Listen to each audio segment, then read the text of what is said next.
Number three would be the marriage scam. So let's find out what is that marriage scam all about. But wait, Timmy said Tropical Tim's wife got scammed when she ordered a gyro, but they serve her different dish instead. Watching that video, huh?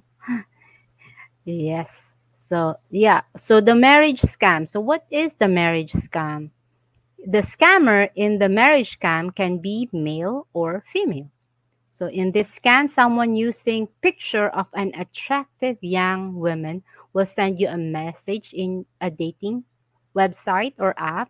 Once you start dating the Filipina, someone pretending to be her other family, it might be brother, father, or uncle.